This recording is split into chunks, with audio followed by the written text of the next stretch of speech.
for a long father. We called him Doc. Welcome to Combat Veterans. Now your host, Aaron G. Seaver. Hey, welcome to my show. Hey, this is Combat Vet Vision. This is basically a place where I get to give my opinion on a lot of different things, my experiences in life, my experiences on combat.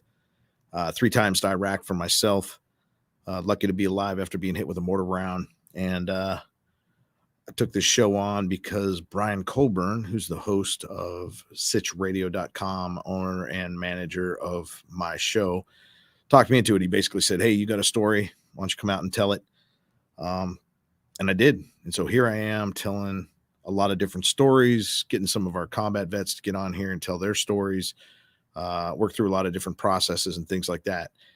And I'm supposed to have Anthony Pacitto on my show today. So if he's not available, we'll talk about some other things that are just super important and cool too. But I just want to throw this out there. If you're an organization, a sponsor, supporter, volunteer, something that you're really passionate about helping veterans out with, and you want to be on my show, hit me up. There's a lot of different people that I have lined up for the show that's been in my life as the command chief of Wounded Warrior Battalion West, to retirement, to being involved heavily with Warrior Built and the PTSD Foundation of America.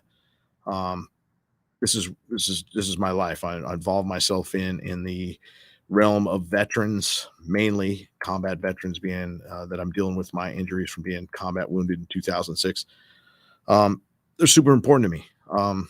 What you're doing out there as an organization, there's so many other awesome organizations. It's great to get them on and talk about what they're doing. You know, right now there's a lot of things going on in the world. Obviously, Afghanistan falling to the Taliban seems to be a huge issue, and you know, being that that's kind of on the forefront of a lot of people's minds, we're going to talk about that. The other thing I just want to brief you on is that I have duty today. So I have duty of the PTSD Foundation's so-called BAT phone. This is an emergency phone. So if you're dealing with something and the phone goes to the emergency number, it's going to come to me. I'll step off, and Brian Colburn will come and manage some of the things, and he'll be able to talk about a lot of really cool things that he's been involved in to help our combat veterans in a lot of different ways, and reflect back on the Afghanistan issue. Being a Marine himself, he'll be able to talk that out a little. But yeah, this phone could ring with somebody that's dealing with something, and I'm gonna step away just to let you know. But if not, we'll talk about it a little bit. We'll talk about how I'm feeling. And this morning we had our meeting. We have a meeting with the PTSD Foundation every Monday to our outreach coordinators and a lot of different things, and to listen to them and what they're dealing with, things that they're successful in, how they've helped out some veterans, families, different things. Our family coordinators are reaching out and helping out the families, and to hear their success stories is pretty cool. To hear some of their struggles, also pretty interesting too, and it's cool because it's real. We talk about things as a peer-to-peer mentor organization. We open up and we talk about those things, and one of those things, a couple of the guys really reflected that, hey, it's kind of affecting their moods, their feelings on things. And you know, when you go into some country to hopefully help it out in our minds as Americans, if you think about, you know, if our country was invaded and taken over in some aspect of 1 or 2 towns, the majority will pull together and fight that fight, because we all care about one another. We're all attached to one another in a different way, and in our society, and how we've adjusted and moved forward in a positive direction, and in a lot of negative directions as well. But for the most part, a really positive direction with, you know, the way the streets are laid out, for instance, or, you know, neighborhoods are subdivided into this and that. And just the organization that this country has put together and put forth, there's a lot of work and a lot of effort into that. There's a lot of work and effort into the human connection. You know, America is made up of immigrants from all over the world. And for all these things to come together, you know, we are pretty blended as a country. And when you think about our culture and everything, going to school, having to adjust with one another, having to learn to interact with one another and come up and then get out into the workforce with one another or join the military from people from every state in the country, as well as some other countries that come on deck to join our military. There's a lot of really great history in our military that pushes us forward in a really positive direction. So when you see Afghanistan, when you see other nations that maybe don't have that that love for one another, that because they're built into tribal situations or whatever, their culture is a little bit different or whatever their issues are, for something that truly is able to come together and form like a bond of some sort and sweep through a nation like that, it's because there's probably not enough love. There's probably not enough fortitude to be next to your buddy and say, hey, we're not going to let this fall. We're going to stand this wall. We're going to mount this wall and protect it and see it just go away just so fast. It's our belief we went into a country to help it out and hopefully push it in that direction. And some guys really put out a hard effort to the ultimate sacrifice. And I think when I think about it, and I wasn't in Afghanistan, I was in Iraq. When you have blood in the game, when you have that fortitude, when you fight right next to your buddy and you're like, your difference. And now today you're thinking, what was it for? I mean, it just fell. We gave all this equipment, all this effort, and we went into this country and tried to make a difference. And where's it at? And I lost buddies and I lost friends and I seen family suffer. I've seen the devastation of, thinking that we set a country free or set a country on a different direction that maybe had a chance, and to see that it just doesn't. It's sad, And I've seen two pictures today side by side, Vietnam and Afghanistan, and the helicopter landing on top of the building pulled people out. And it's just a strange aura of history repeating itself. But having that pride and what's next for me, I was in Iraq. That was my conflict, and to see Iraq fall, that's going to be personal to me because I was there. It's still personal because I served in our country, and to see that that's the situation. And it's super sad to think of all those things that are affecting each one of us today. Not only just that, just you, the public, who taxpayers, employees of different things, of situations or connections to that country, or having hope with maybe business with that country, or having hope with family in that country. Who knows what that situation is? It's not. I don't know all those situations, and I don't know what's going on. That's why the show is based off of my opinion and my experience and my outlook on the world, my outlook on the United States, my outlook on myself in dealing with the internal struggles of being combat wounded, coming back, dealing with a life-threatening situation, and finding myself navigating through life. But today, to just kind of hear that reflection as we're having our meeting this morning with the PTSD Foundation and some of our peer-to-peer instructors out there and guys that are really putting forth the effort to help these guys out, to see them affected by it and to understand that effect, because I'm having that effect too. It's a shame, but at the same time, this is life. This is history. This is how things work. Unfortunately, it seems like we can't really do anything about it until we are told to by those who are in charge. And you would think that somebody would have done something about it before it got to this point. But maybe that's because the communication breakdown just didn't happen. The rules of engagement changed. Sometimes things look real simple on the forefront, but then they don't. So what's to happen next? It's unknown, but I want to believe what we do, what we've done, made a difference for somebody somewhere somehow. And what did that cost us? Some of it cost the buddy next to us. Some of it cost, just the thought of losing somebody from your country, or whatever that means to you, or it didn't mean anything at all, because we live in a free country where it can mean nothing to everything. And I just wanted to put my thoughts out about that. And I want to believe that I'm going to deal with this in a positive way, because tomorrow night is my warrior group. On Tuesday nights, I have my group, and I reach out to a bunch of guys, and we sit down and we talk about things that we're dealing with every week. We open up the lines of communication to a lot of internal brain issues, heart issues, struggles, and not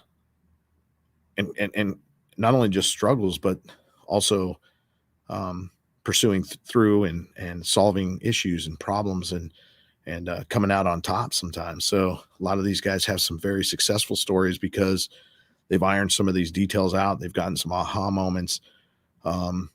They maintain themselves, and then they move forward in a more positive direction. They fall back maybe, but I want to believe we're able to pick ourselves up and move forward. So these groups are super important to me. All over the nation, the PTSD Foundation is running these groups. There's a whole bunch of other organizations running some incredible things, running some incredible groups. This show being able to give me a platform to kind of open up and just kind of put some stuff out there. I believe being able to talk about things is super important. That's something we don't do. I want to say other countries do it better. Even looking back at my time in Iraq, to see how each one of these guys, or organizations or anything out there communicate, it's all about a big relationship build. So you spend 90% of your time getting to know each other and 10% of the time working. And I think, I think that's a piece of that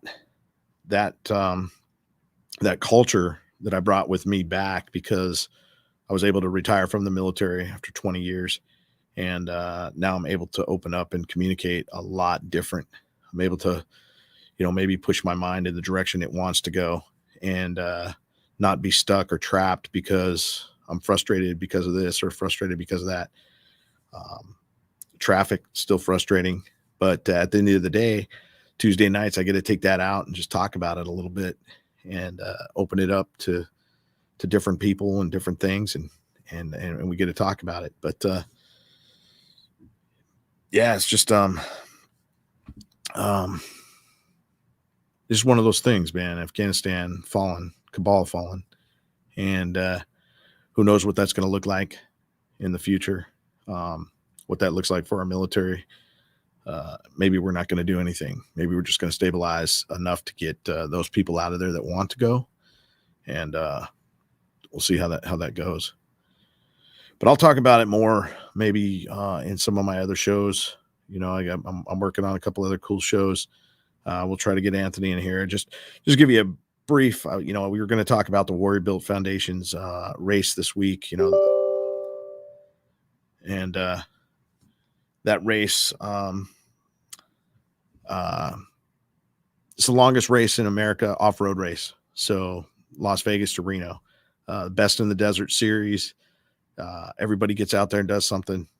We have a class 11 that basically a stock bug with about 2 inches of extra travel, which basically some extra gear and stuff. But for the most part, it's just got a roll bar, safety gear.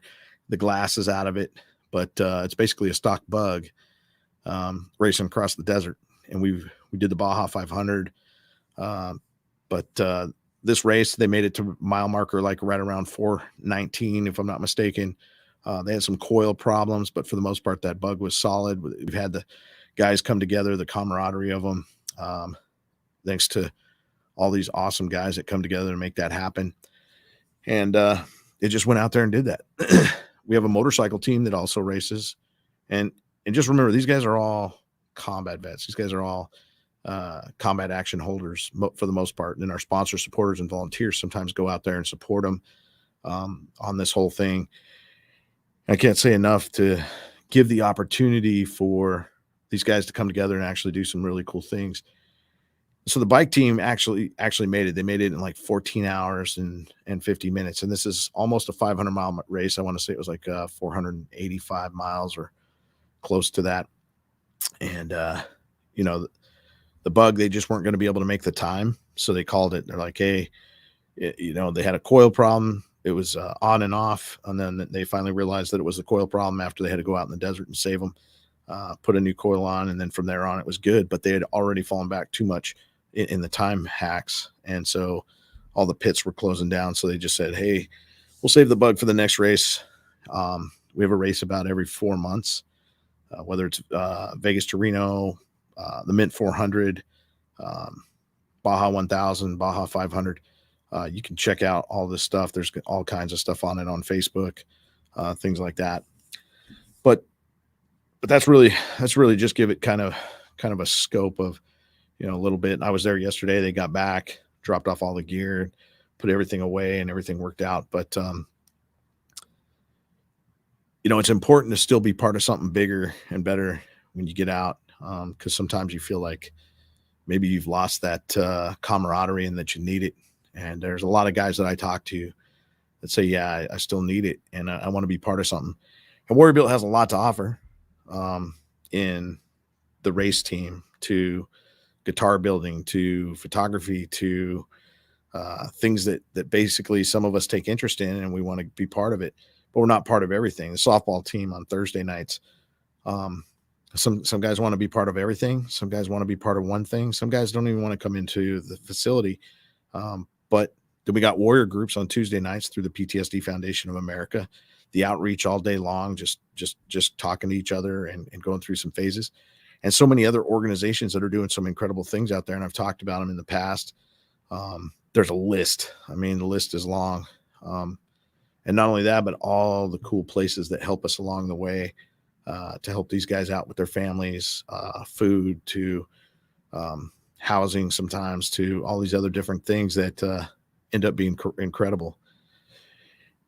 And so I'm just wanting to put that out there. If you're an organization that's doing something and you feel like you want to be on the show or something, you want me to highlight some stuff, I definitely want to do that because, you know, I highlight the things that I've touched that are tangible to me. You know, whether it be the underwater treadmill at Tri-City Wellness Center that has helped me through a lot of things.